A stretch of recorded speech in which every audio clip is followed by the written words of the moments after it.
Previously, I escaped from the Sleepy Valley, so last but not least, I'm entering the Dreamlands. I know it's you, ARKOS. No one else but my only disciple could have come this far. I'm going on my last journey to find peace in the land of dreams. Are you brave enough to follow me, ARKOS? We sure are. Mission 1. All of your secrets. Aw, they took away all my weapons, other than the first 2.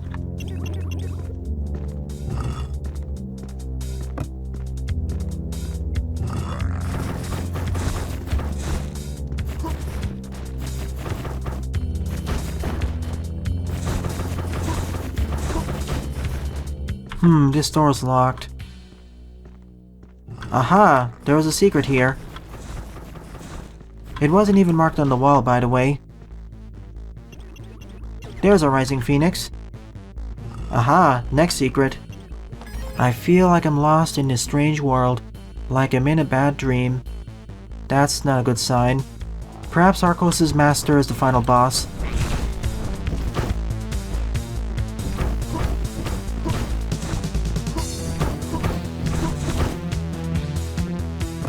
I heard something coming from this side.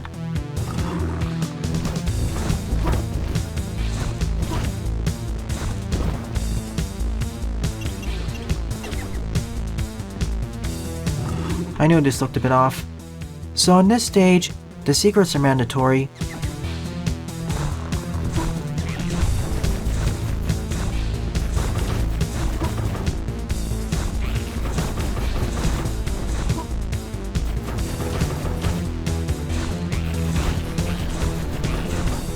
Need some more mana.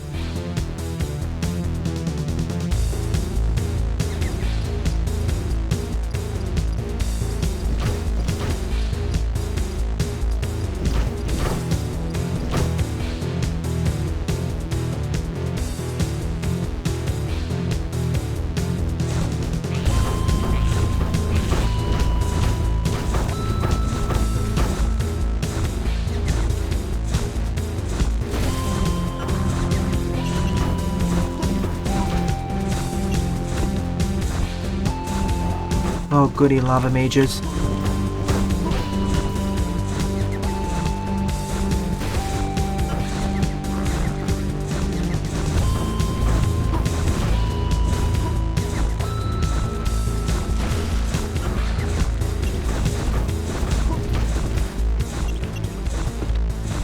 And another one. Ah, I got stuck in the terrain.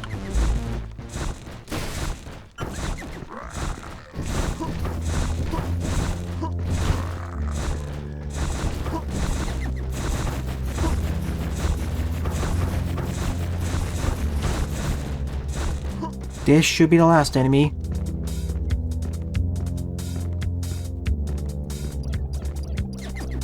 A quick run back to restore my ammo, then I'm ending the stage. I'm guessing this whole episode is going to be a trip down memory lane, forcing us to use most of our weapons.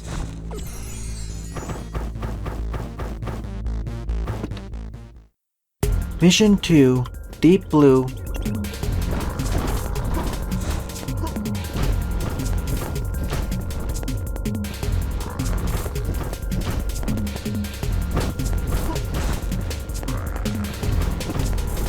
Okay, we're good this time.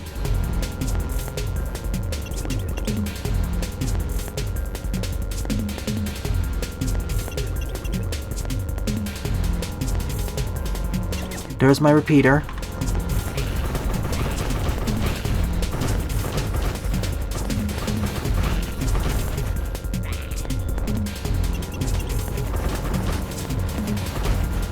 Throughout this game, I've really underestimated this weapon.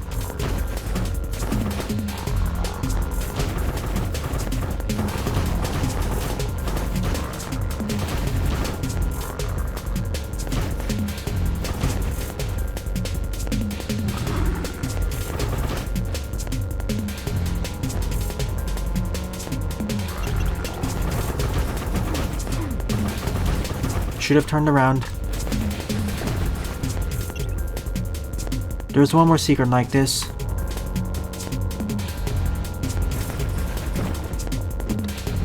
And like the previous mission, these switches are mandatory.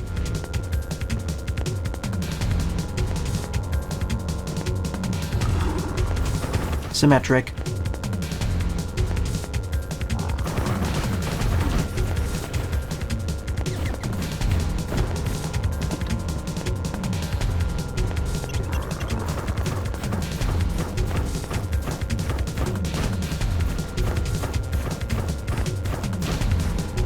And yet again, I'm out of ammo.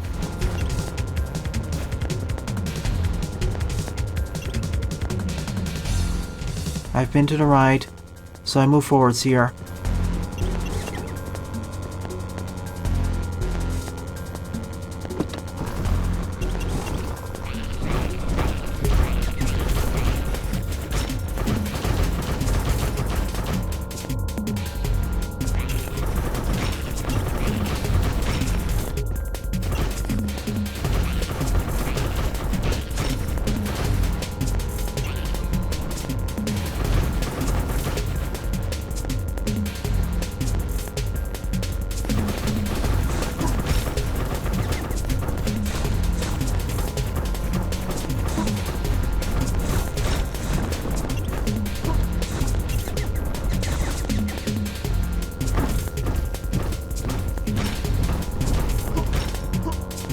And that's all of them.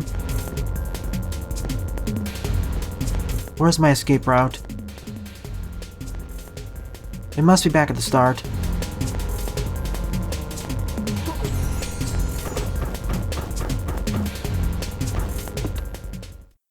Mission Tree, Forsaken Prison.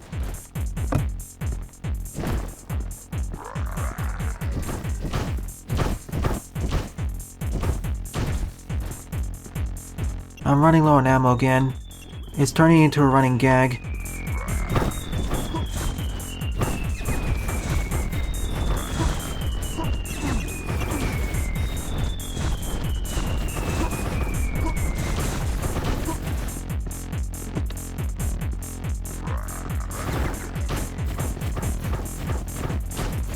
What I really need is a mana pool, or lots of big mana potions. Either will do.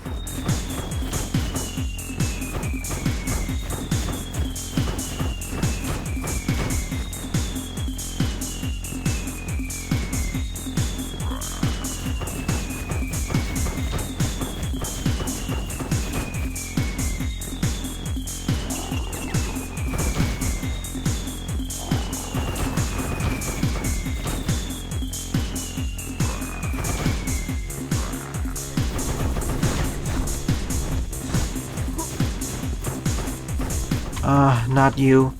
Of all the enemies in the game, the magicians are the most annoying.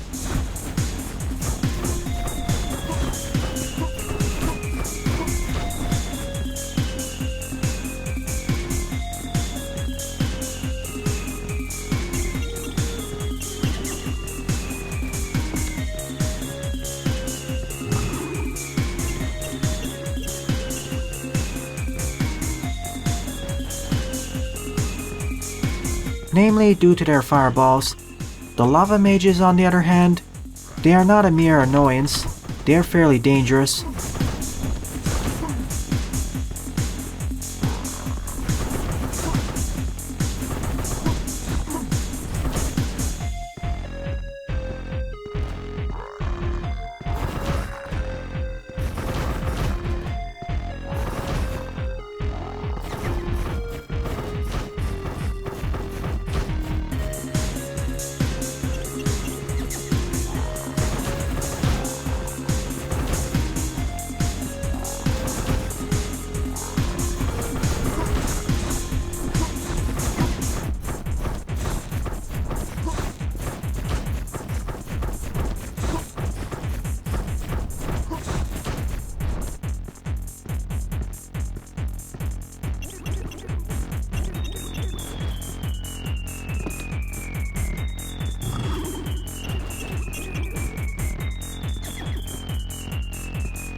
Ents.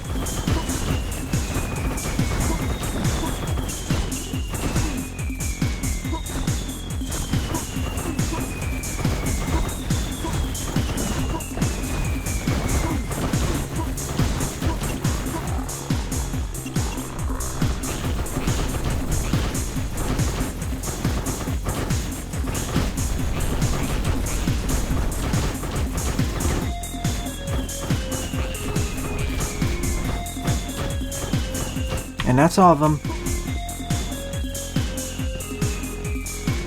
Return to the start, I suppose.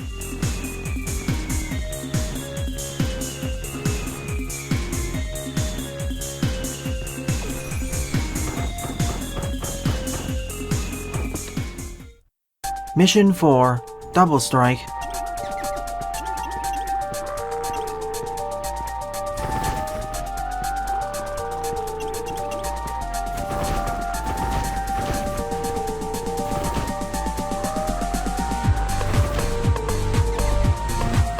For the Shield Knights, I think it's better to use a shotgun.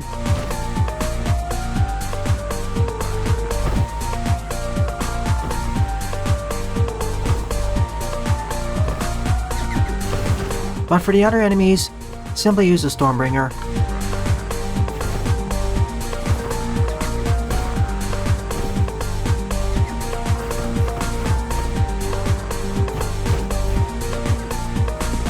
Once I can find more ammo, that is. There's some over there.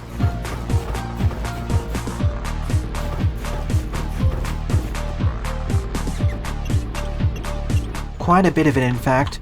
Thank you, game.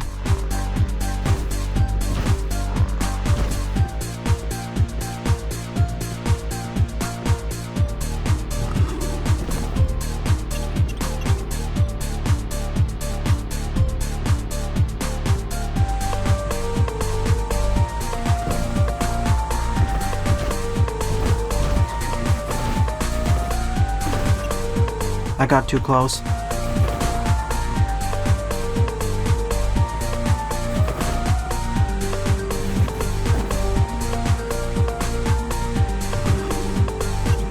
Ah, I thought it was on the other side.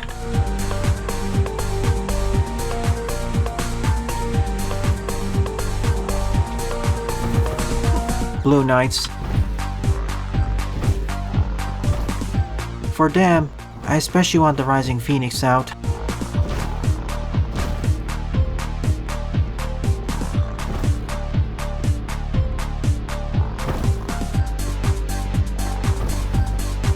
Of all the enemy types in the game, they are some of the most unique ones.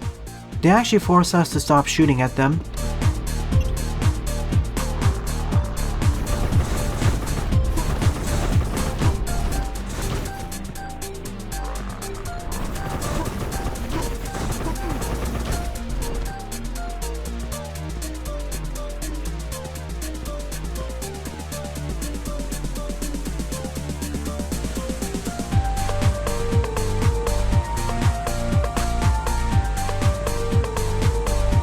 Where's the gate then?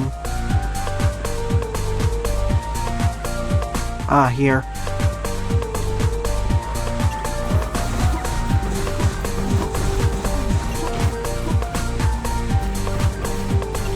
That's nice, game, but I want more mana. Ah, here's my mana pool. Oh no, the caterpillars are back. And this time they're upgraded. Now they're the frost variant.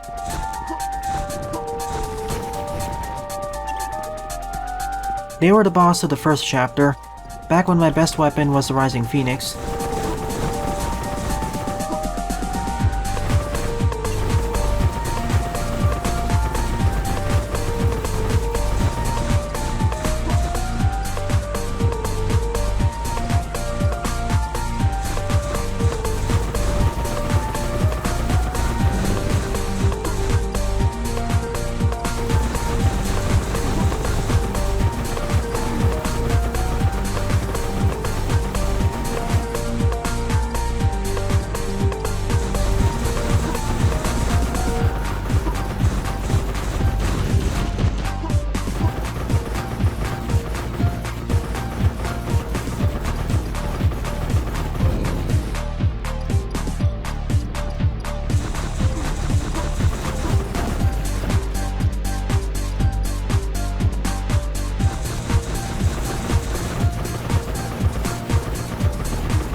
And that should be both of them.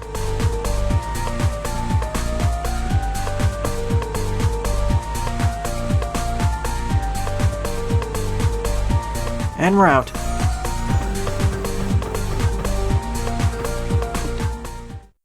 Mission 5, Checkmate. Here's the stage exit.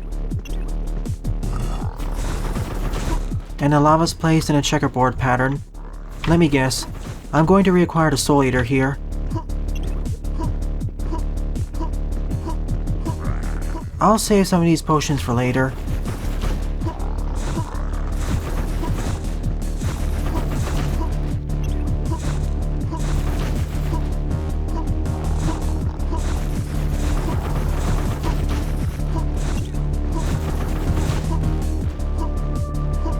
Hang on a minute.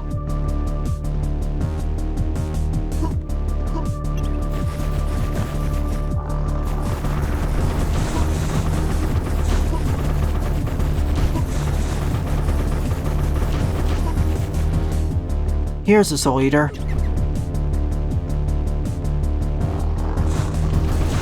I knew it'd be here.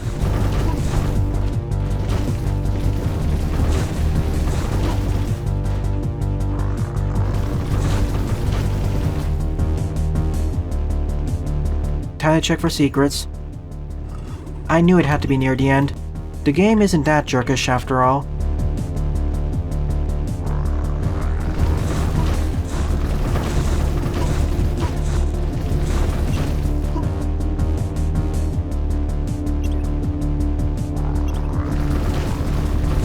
As much as I complain about the ammo shortages, the game is relatively fair to me.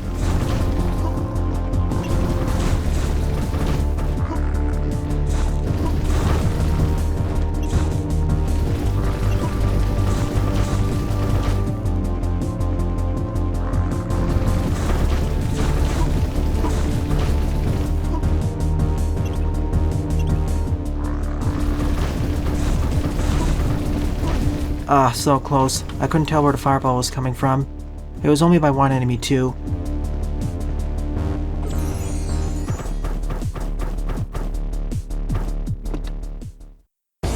Mission 6, Gatekeepers. This is it. Final boss time. Ancient Spirits. And how do I know this is the final stage? Because I was tipped off about this.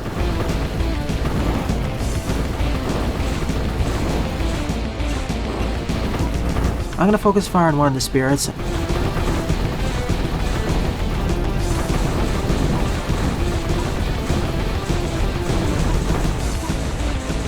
Once one of the spirits turns red, I can't damage it.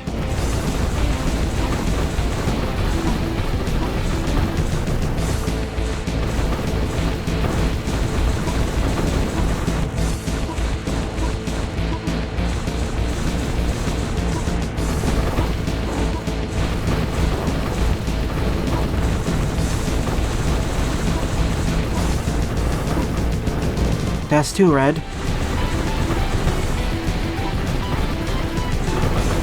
And once all 3 turn red, they all become vulnerable. 1 down.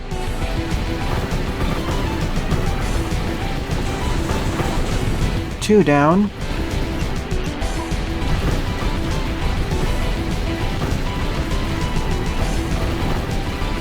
Summoning in the lava skellies won't help you. 3 down.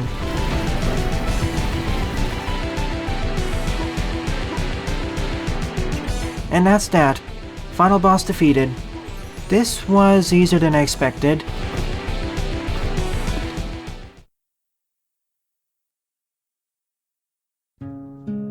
Congratulations!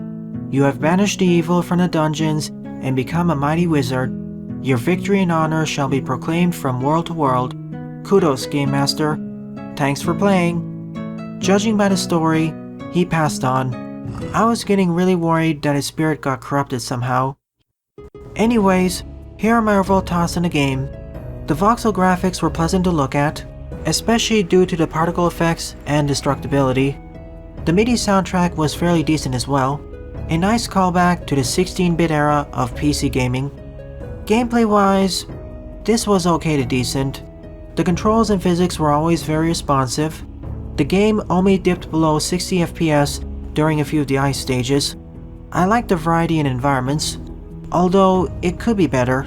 We started out in the dungeons, moved on to the frozen north, then to volcanic ancient mines, then to a sleepy valley, and finally, the Dreamlands or Spirit World. I don't mind the teaming of the first 3 worlds, but for the latter 2, they don't look or feel distinct enough. Changing the world palette could resolve these issues. In these worlds, there's also a nice number of secrets to be found. In terms of weaponry, each weapon felt solid, my favorite ones being the Rising Fire, Stormbringer, and Lava Eater. The first one works wonders for one-on-one encounters, the second one for large groups of foes, and Soul Eater for being the highest DPS weapon in the game, albeit I can only really use it when I'm near lava. The rest of the weapons were The base red one is of course the worst weapon. It's supposed to be the pistol equivalent. The ice wand or staff felt underpowered. Once I obtained the Rising Phoenix, it was immediately outclassed, outside of really long ranges. The Ethereal Sonata was only useful for its teleportation abilities, nothing more. I was hoping there'd be more puzzles utilizing this ability. And there aren't that many types of weapons either. We only had a pistol, shotgun, and essentially 4 different machine guns. I really wish we had a rocket launcher. Adding to this is that, by playing on hard mode, mana was far scarcer than I thought. In most stages, I kept running low or outright running out. Now, my 2 biggest gripes with the game are with the enemy variety and level design. Beginning with the first point, there are only 5 basic enemy archetypes: melee, flying melee, shielded melee, projectile firing, and enemy spawner. And within these archetypes, there was barely any differentiation, only straight HP upgrades, with the exception of the Blue Knights. Sure, they have more HP than the Red Knights. However, if you fired them while their shield is up, they'll fire back at you. I was also expecting something similar with the Wizards, such as Ice Mages, Earth Mages, Thunder Mages, etc. But this never came to fruition. Going on a minor tangent, most of the bullets fired by the enemies were relatively slow and not too difficult to dodge, given our protagonist's fast speed. I would have liked to see more variety in the projectile speeds. On top of that, there was only one enemy who fit the flying melee mold, the bats, which feels rather odd to me because there isn't a level 2 variant. Almost every other enemy in the game had a stronger variant. It wouldn't be that difficult to increase the variety. Take for example, the basic melee archetype. You can make the rogues faster but less durable, and the warriors slower but more durable. Perhaps for the level 2 variants, you could even make the rogues try dodging your attacks. Anything to make the enemies feel less samey. My second big issue is the level design. Other than the first chapter, boss levels, and a few levels scattered throughout the game, too many of the levels blend in with each other. Take for example Chapter 2, why didn't we have ice gimmicks? Or Chapter 3, why didn't we have more fire gimmicks? Or even Chapter 4 and 5, what gimmicks or stage elements were special to them? After a certain point, somewhere in Chapter 3, it felt like the game's difficulty was only increasing because of the more challenging enemy encounters. The game wasn't becoming more complex. A more diverse selection of enemies and level gimmicks would have helped alleviate this issue, and make each of the levels stand out more. Furthermore, the game's difficulty progression is a bit wonky, at least on hard mode. I'm not sure if the same applies to normal and insane. One of the hardest missions, period, was Chapter 4 Mission 2. The introduction to the level 2 mages was not well done. Being trapped in a small arena while 7 or 8 of them spawn in at the same time, it's a rather painful introduction. In general, the boss stages are kind of easier than the stages preceding them, with the exception of Chapter 1. They do test your dodging and shooting skills, yet in all of them, you never have to worry about running out of ammo, and ammo conservation is one of the most important aspects of the game. So overall, this was an okay to maybe decent retro throwback. On hard difficulty, it should only take you about 2 to 3 hours to beat the game, less if you're skilled and or not going for all the secrets. And of course, it's linear, so low replay value. So would I recommend this game? At its current price point of about $10, only if you're interested in 90s style retro FPSs, or if the gameplay footage really has you enamored. Even then, I say to wait for a sale. Right now, due to the problems with the weaponry, enemies, and level design, it feels rather generic, without much to distinguish itself from the rest of the pack. There are many other titles in the subgenre which are better. That being said, for a one-man project, this was an okay to decent start, but it could be so much more. In any case, thanks for watching my Let's Play of ARKOS, viewers. Once again, I thank the developer for providing me a key for the title. It's really appreciated. If you enjoyed this Let's Play, please rate, comment, favorite, and or subscribe, as they all help out the channel.